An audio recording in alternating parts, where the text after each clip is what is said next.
Here we go. Good Woch, everyone.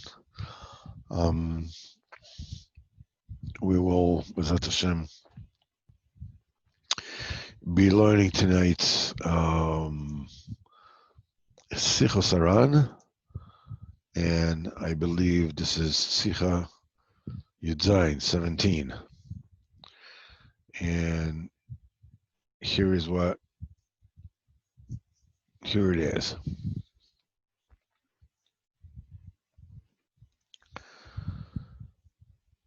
Hochiach as echad al asmodas halimud. Rabbeinu admonished someone about being a masmid and learning. And he told him, why shouldn't you learn? Why not learn? What are you going to lose by learning? You're going to get olam haba for learning,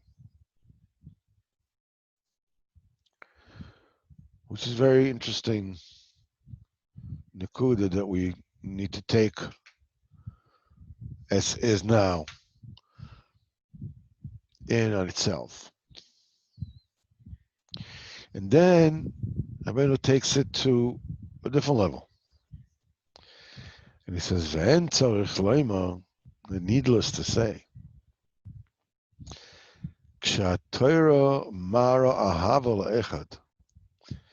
when the Torah reveals love, it's love to someone,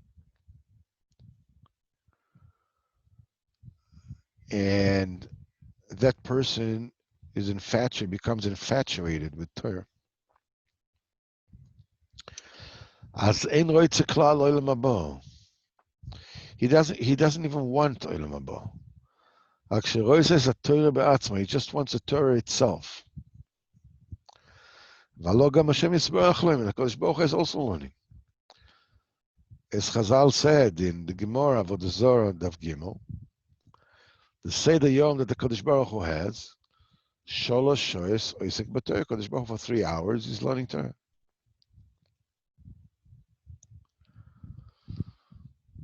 And the third thing that he's saying here,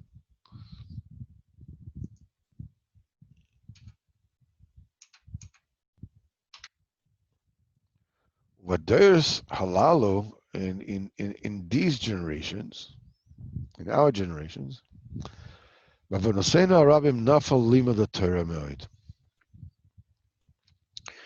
learning of the Torah as people don't learn the way they used to. Veda, Rabbeinu says, Shagdoilim shayu b'deresh lefanenu, the great Torah scholars in the generation before us. Sorry. Hainu Rabbonim Agdolim shayu, as the great rabbis that were in those times. Lo yodim shum kavonas. They didn't know any meditations, any Kabbalistic meditations. And even though they could still perform miracles, just by learning the Torah. In other words, through the learning of Torah, they just said something, and that's the way it would be. So we have here 3 things that Rabbeinu talks about in this Sikha. One of them, he told somebody, listen, why not learn? What are we going to lose? You get olam haba. The second part is, needless to say, when the Torah shows its love to someone. In other words, when the mask falls off and a person is captured with the love for Torah, He's not even interested in Olam Haba. All he wants is Torah itself. The Kodesh Baruch Hu himself, who doesn't have obviously any problem with Olam Haba, as it were, he's learning Torah 3 hours every day. And then he says, in these generations, the limit of Torah fell considerably. And he says you should know that the Gedolim in the generations before us, the big rabbis, they didn't know any Kabbalistic kavanas, whatever it is, they could do miracles just by learning the Torah, because by learning Torah, they would learn Torah with such, quote unquote, reckless abandon. And through this, when they would say something, it would happen.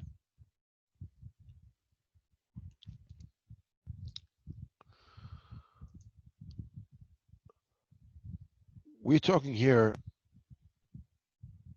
about a few inyonim that are all packaged into Ahavas Torah, into learning Torah, into the Kedusha of Torah.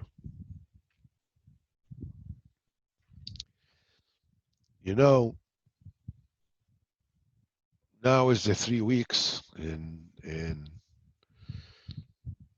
there's the famous story of Rabban Yochanan ben Zakkai, when the Romans sieged Jerusalem before the Churban, and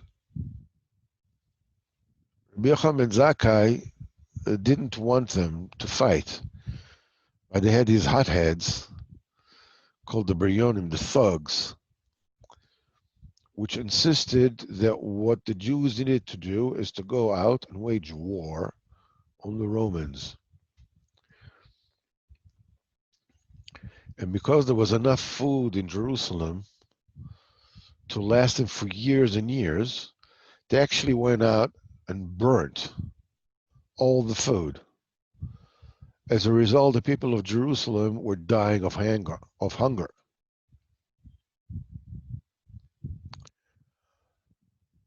And they wouldn't let anybody go out unless he was dead. Rabbi Zakkai realized that Jerusalem was done for. And he wanted to negotiate. The Torah should be able to continue. But the thugs did not let anybody go out of Yerushalayim. And anybody who passed away, so the Rabbanim so the thugs would stab the corpse first to make sure that nobody's doing any hanky-panky and playing dead, and actually make sure that he was dead. But Rabbi Yochanan ben Zakkai realized he has to get out of Yerushalayim, so they spread the rumor. He spoke with this Talmidim. They spread the rumor that he wasn't well. They gave his name. Everybody davened for him, and so forth and so on. And then they said that he passed away. And for this, they need to take him out to Yerushalayim. And the thugs actually wanted to stab the body of Rabbi Yochanan ben Zakkai. So his Talmidim told the thugs, the Romans are going to say they stabbed their rabbi, they stabbed their leaders. This is okay. He can go out without being stabbed. And this is how Rabbi Yochanan ben Zakkai went out to Yerushalayim. When he went out of Yerushalayim, he went directly to the Roman commander, Adrian. And when he met him, he told him, Shlom alach Malka, Shlom alach Malka. No, peace unto you, monarch. Peace unto you, monarch. So Adrian told him, you have just condemned yourself to death twice. First, because it is illegal to call somebody a king, a Roman or somebody a king, unless he's actually a king. And the Romans, as you know, did not fool around when somebody was, is guilty. So capital punishment was the first thing off the bat. I mean, that's what you do. And he says, I'm not a king. And the second way that you have condemned yourself to death is that if I am a king, where were you until now?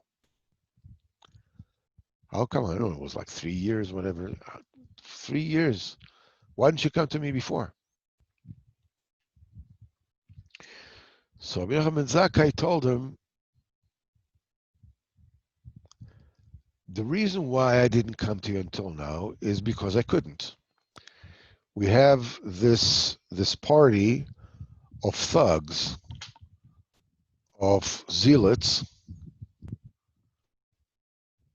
that wouldn't let anybody out. So we had to go through all these, play acting, whatever it is, until I was able to be smuggled out and come to see you and speak to you. So that's the reason why I didn't come until now. As to me calling you a king and you saying that you're not a king, he says, I have a pasuk. I have a verse. The verse says, Va'levanoin, and the Lebanon, that is Beis HaMikdash. It is referring to the Loven Elyon, the supernal white, the Beis HaMikdash that whitens the Averis of Am Yisrael. Ve'alavanon ba'adi ripol. The Lebanon is going to fall, is going to be destroyed by somebody who fits the description of Adir. Adir means awesome, mighty. Adir means a melech, it means a king. So being that I know that you're going to conquer Yerushalayim and you're going to destroy Beis HaMikdash, so that means that you're a king.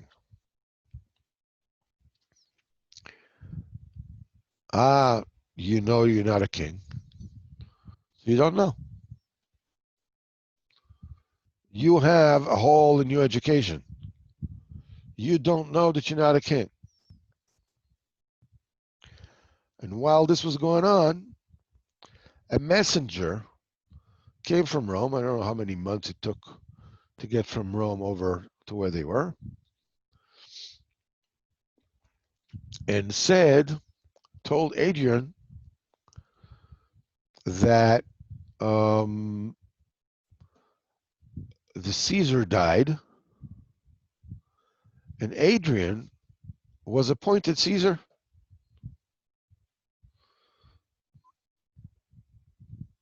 So he is a king. So Adrian tried to put his foot into his sandal, and it wouldn't go in. So obviously he had a brand new respect to Rabban Yochanan ben Zakkai. So he told him, what's the deal with this? Why doesn't my leg fit into my sandal? So he told him, Shmua Tova Tadashin Garim. Good news, make the bones, the skeleton expand.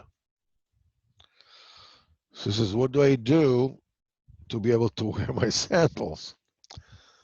So he told him, get somebody that you really don't like, to pass by you. And your foot will shrink again. Sure enough, they brought somebody he doesn't like, and his foot shrunk. He got into the sandal.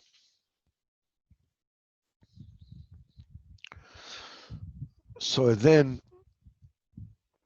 Adrian, Caesar, asked Rabban Yochanan ben Zakkai, what do you want? What is your wish? So he asked him for a doctor to heal Rabbi Tzadok. He knew he could not ask Adrian to let go and spare Jerusalem, because the only reason why they made him Caesar is because he was going to conquer Jerusalem. Jerusalem was the pinnacle. That was the security risk, as it were. For the Romans, that's the only reason. So he could not, says, okay, I'll leave Jerusalem. So he told him, spare, Yavne v'chachamea, the town of Yavne and its scholars. And this is where the Sanhedrin moved from Yerushalayim. It moved after the destruction of the temple to Yavne, and the Torah continued. But what you learn from here is that there is reality and there is a testimony to reality.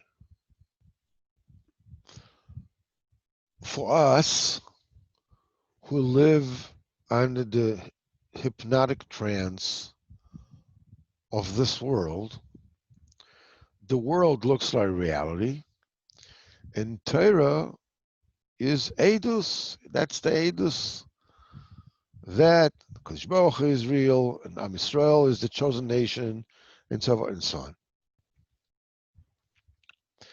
But for the tzaddikim, it's the other way around. Reality is Torah. The world is a testimony of what the Torah says. So if the Torah says that you're a king, and in this world terms, that you're not a king, then you don't know. What do you mean? I have a pasuk. I have a pasuk. Torah is reality.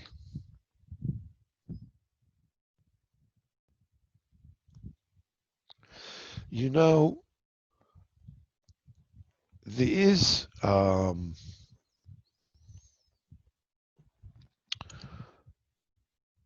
sort of misunderstanding on the meaning of the word courage.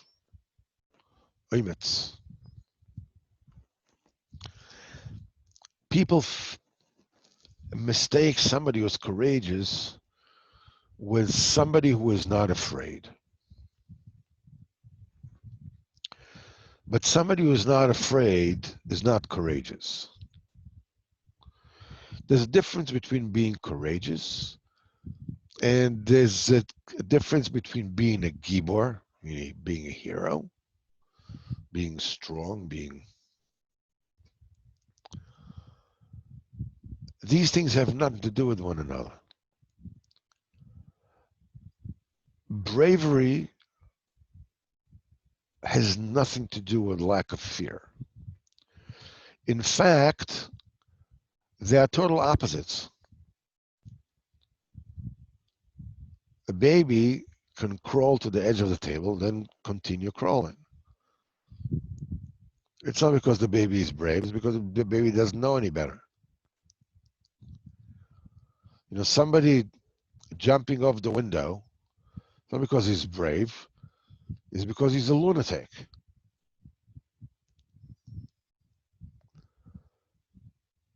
Bravery means that you feel fear. Oh, how you feel it. But you don't let it control you.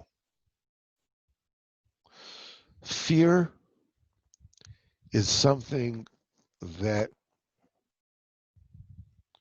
washes you down, that disperses you. You lose your koiches, you lose your abilities. You're afraid. You're looking for a way out. They say their heart melted in them from fear. The imagery is one of liquid. It liquefies. It separates. The organs shaking. Courage, on the other hand, is concentration of force. Ometz in Hebrew is courage. We said if someone is me'ametz es einov, he's squinting. He's trying to see something which has trouble seeing. It's called me'ametz es einov.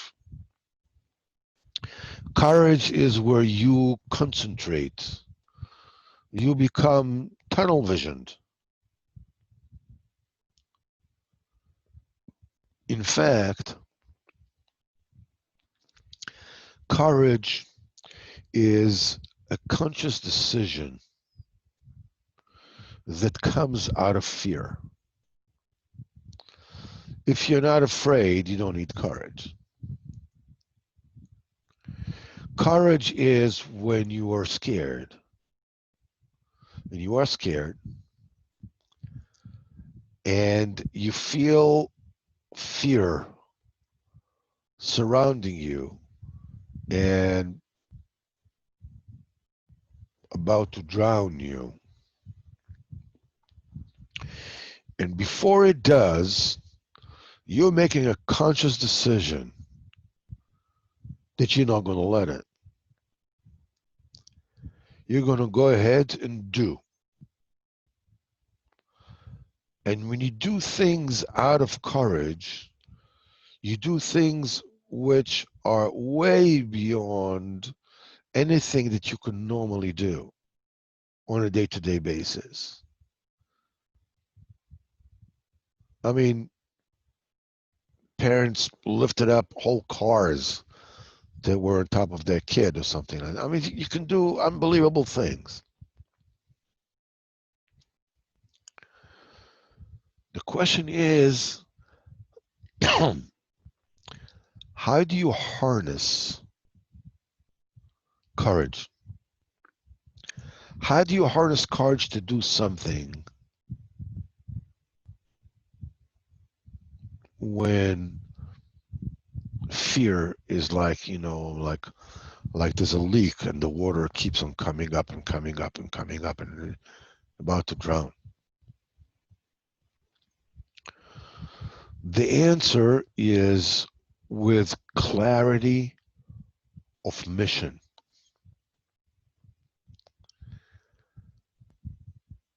You should know that depression is the result of a lack of purpose. That's it. It's the disease du jour of society today because they have no purpose to exist. They have chucked all reasons and all beliefs to every direction. Everything is allowed. Everything is okay. And the only thing that there is just make yourself more and more addicted to social media, to whatever it is that they're doing.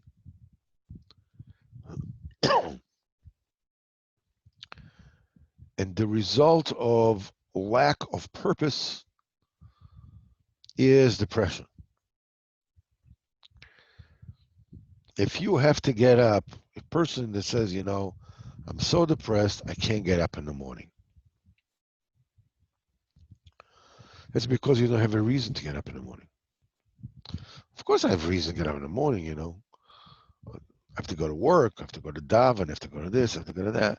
Yeah, but you're not clear about it. You have a basic notion of, that's my reality. I have to go, I have to daven, I have to go to shul, whatever it is, I have to go. But but you get to work. Because you don't get to work, they fire you. So you get there. It's when things become that bad, you start getting late to work. Then they fire, then you become even more depressed.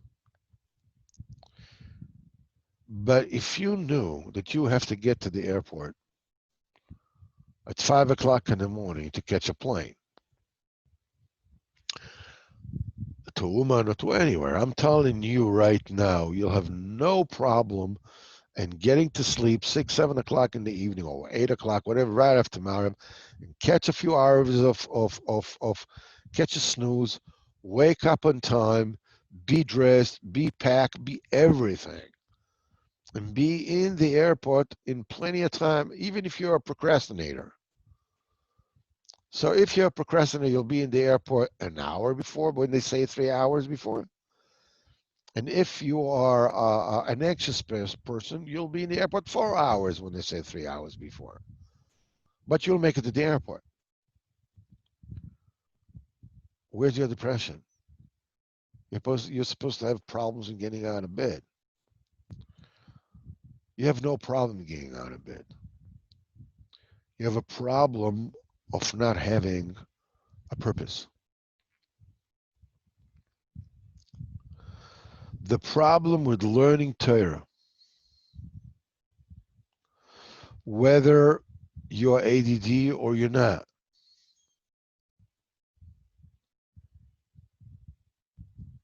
is because you're not clear that this is why you exist. Because other things call you. There's a movie to watch, there's a game to watch, there's a this, there's a that, whatever it is that there is, that my taiva pulls me to. Taiva, letting go and succumbing to a taiva, is the result of fear. You're afraid to confront your taiva. What do you mean I'm not going to do it? What do you mean I'm not going to drink? What do you mean I'm not going to, whatever it is that the taiva is, I'm not going to eat? What do you mean? It's just, I'm afraid. How can I confront, what am I going to do? What am I going to do? And Rabbeinu tells this person, sit down and learn. What are you going to lose? You get olam haba. So the first step that you need to do as far as Torah is concerned is you need to work. You need to dive. You need to work on clarity. This is your job. This is what you need to do. You need to learn Torah. You don't need to make millions. If you feel that you want millions, no problem. Just ask HaKadosh Baruch Hu for it. And that's it. You don't need to do any more than that. And learn Torah. If you do that, if you concentrate your will, you need to have millions. Whatever it is, your nefesh says, I need to be a gvir, I need to be rich, I need to be whatever it is. Some people have have the capacity. Some people says, I'd like to have the availability of unlimited funds, but I don't need people knocking on my door 24 hours a day. I feel guilty enough as is when people come to me to shul and asking me for money, and I don't know, should I give them, should I not give them, how much should they give them, whatever it is. I feel bad enough for that. Imagine everybody's going to be coming knocking on my door in all the hours, day and night, because they need money, all kind of stories, and I'm unable to say no. And where do I go and how do I go? It's not for me. For some people, they're they're capable of sustaining a lifestyle of a gvir. Isn't high? It's not for everybody. If it's for you, bevakasha. But there's one thing that you need to know. You are born to learn Torah, and the Torah is the essence. And if you're not learning Torah, it's not because you have a slow head or you are, ADD to the extreme. These are not reasons not to learn Torah. These are just, these are the how shall I call it, the the primal conditions under which you are supposed to learn Torah. You're not supposed to learn Torah the way other people are supposed to learn Torah. You're supposed to learn Torah the way that you are supposed to learn Torah. And if you're ADD, and if you are busy for your parnasa, if you're busy on this and you're busy on that, the first thing you need to do is you need to daven. You need to understand, Ribono Shel Olam, let me understand the fact that and internalize the fact and be clear. Torah is my thing. No matter how difficult it may be, and the Torah cannot get into my head, Torah is my thing. Period.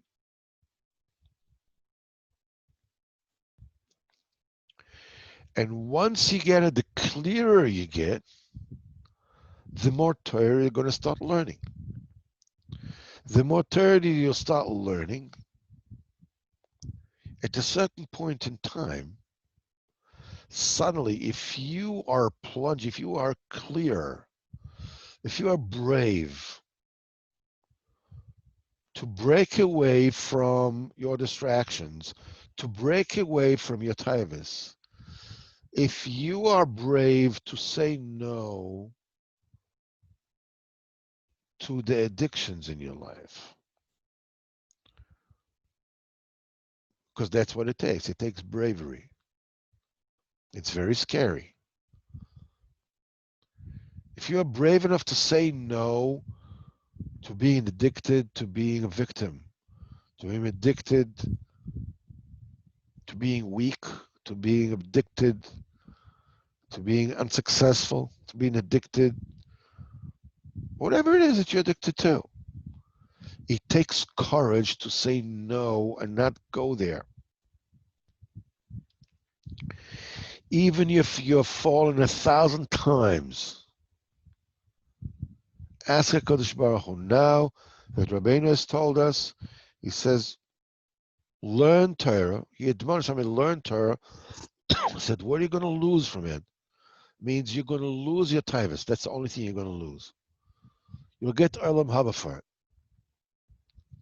And you have to understand that when you have a tunnel vision and you're brave in learning Torah,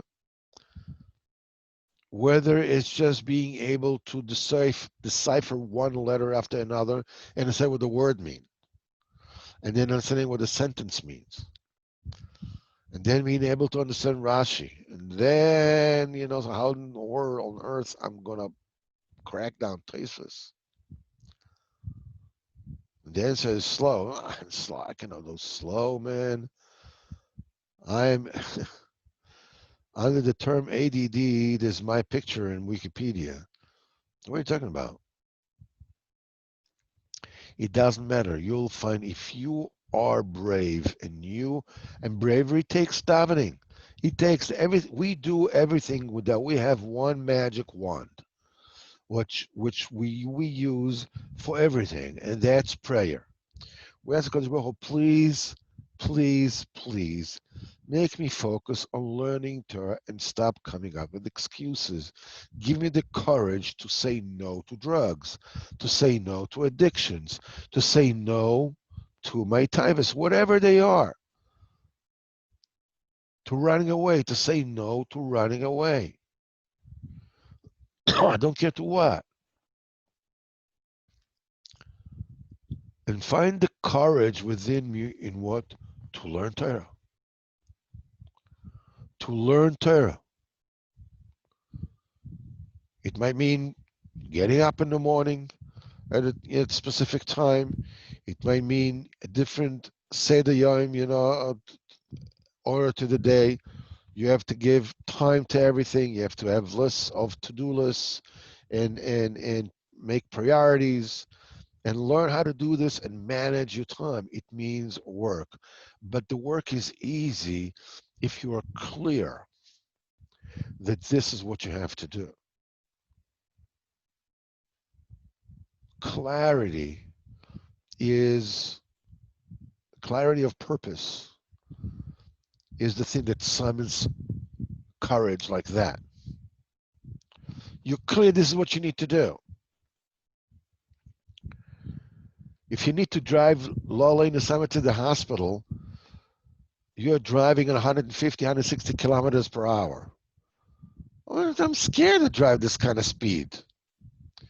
Yeah, but I'm right now it's so clear to me I need to take this person to the hospital that fear is gone. It doesn't matter. It doesn't it doesn't play. It doesn't come into cheshbon because I'm clear about what it is I need to do.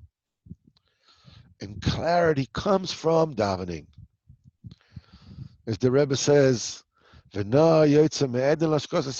what we'll learn to 17.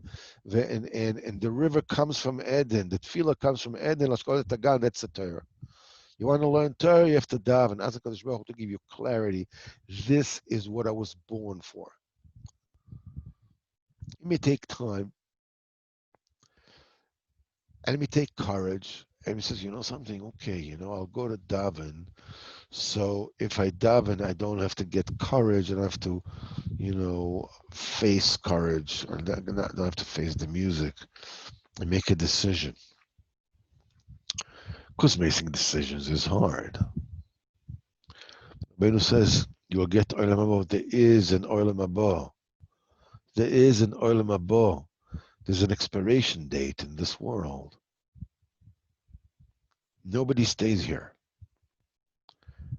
And then up, and somebody go, the Levai of this particular da is going to be in this particular hour, Besacham, whatever it is, finish. It's going to happen to each and every one of us. Not Hashem, should be Arichas Yom V'Shanim, but there's no guarantee to anything. And one says, man, I should have learned Torah. No, but then it's too late. The time is now. And once you force yourself to learning Torah, it's like a rocket. It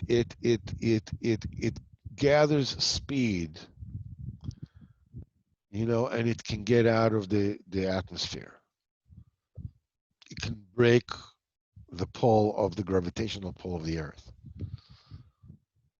That's the pull that keeps you away from Torah.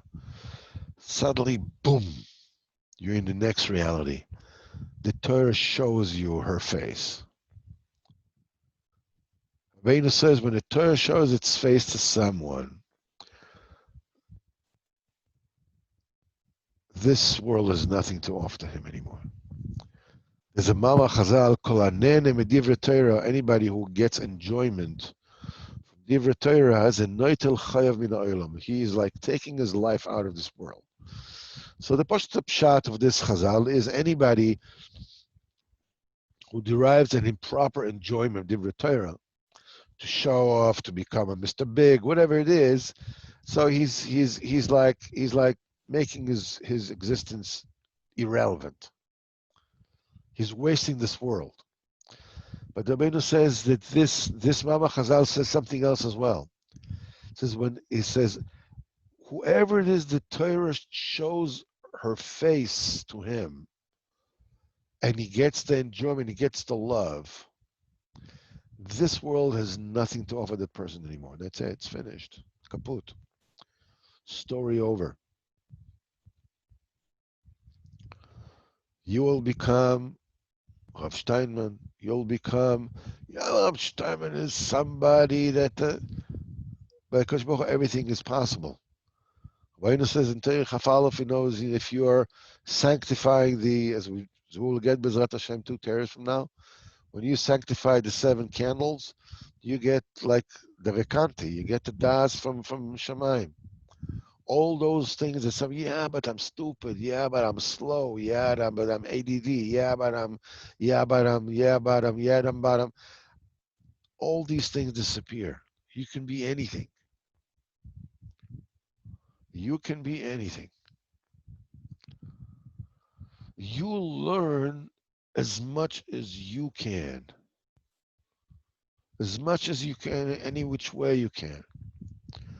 Beit says in Torah Aleph, the main way of learning Torah is force the issue. Forcing the issue means learn Torah deeply, Vadai. It also means that learning Torah when you don't understand what the heck is going on. And you keep on going. That's Limud Torah B'Koyach. That is forcing the issue. It also means learning Torah when you really, really, really don't feel like it. You really try to do something else entirely. This is Limud Torah B'Koyach. The idea is to meet your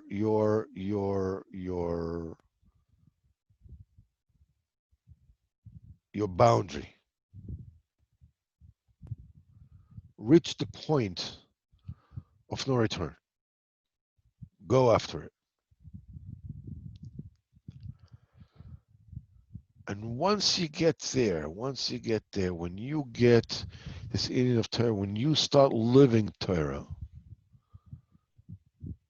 you don't necessarily need to have to know Kabbalah. You don't need to do this. You don't need any of these things. You just learn Torah. Reality conforms to you instead of the other way around.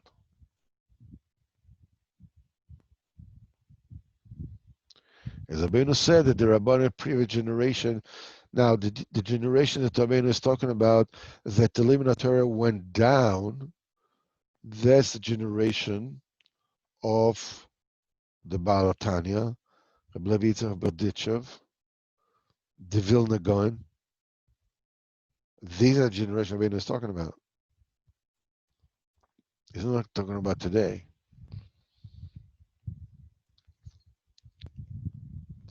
And he says the Rabbanic previous generation, like the Maharshal, like all those Gdolim that lived in the generations before, the Maharal, whatever it is, all those, they made miracles. And they said, just by learning Torah, they said that it'll be like this, and it became like that. That's it.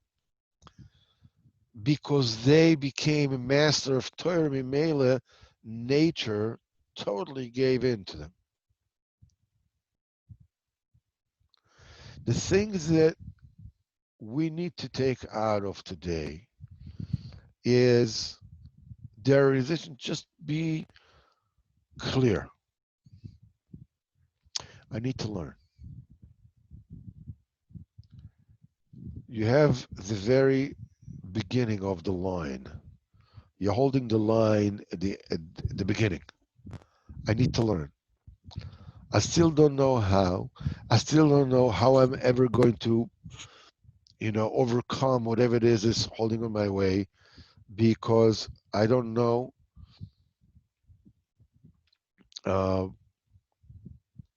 all these things All these things hold you back. Don't worry about that. Just focus.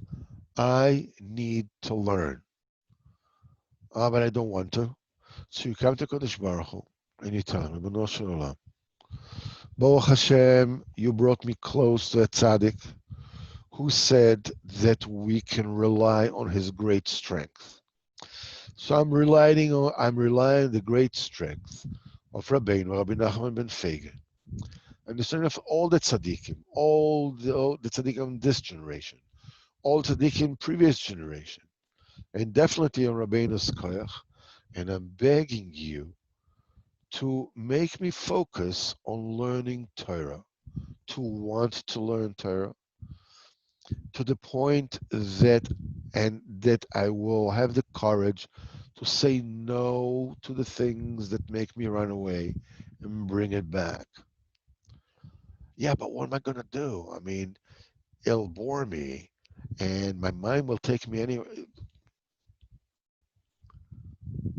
Don't worry about it. That's the fear. This is where you got to be brave. Ask HaKadosh Baruch Hu, please, please, please, please, take me there. Until you get there and you start sitting and learning. Yeah, but there's noise, there's this, there's that. I can concentrate.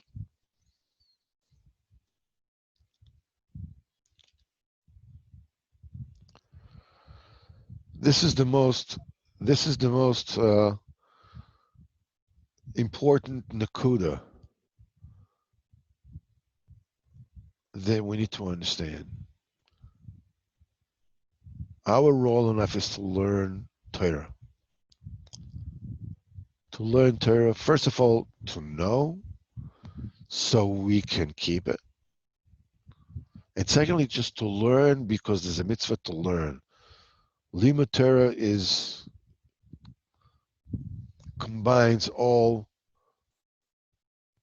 the mitzvahs together. It is equal, it's tantamount to all the mitzvahs. The entire Torah is Limud Torah Kenegat Kulam. It takes courage. It takes courage to say no to my temptations, to say no to get out of my comfort zone. But we already have the tool. We already have the secret, which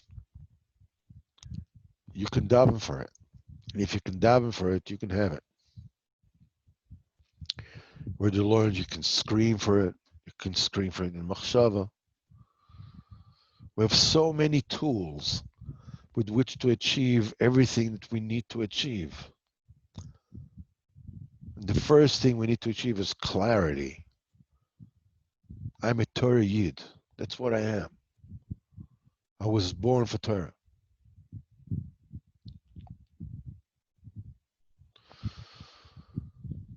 B'ezrat Hashem, HaKadosh Baruch Hu should help us all. B'ezrat Hashem to live in the Torah. And B'ezrat Hashem, the Torah should show us its face and we'll break, the barrier of fear, of letting go of our smallness, of our pitifulness with which we see ourselves. Rabbeinu says each and every one of you is like this big elephant that a mouse is pulling him by the trunk, simply because the elephant does not realize his own might. It's okay. It's a mental thing. Kadosh Baruch Hu put it there. Kadosh Baruch Hu can take it away. Leave in the Torah. It doesn't matter what age you are. It doesn't matter what skills you have. It doesn't matter what are the challenges against it. Leave in the Torah kenegat kulam. Kadosh Baruch Hu should help us with Hashem. This is all the tzaddikim, b'fabisur koch of Rabbeinu HaKodesh.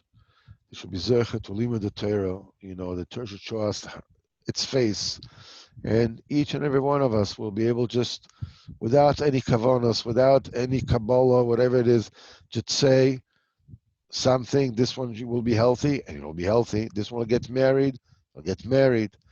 Just by saying so, by the mere mitzias of us having mastered and acquired Torah.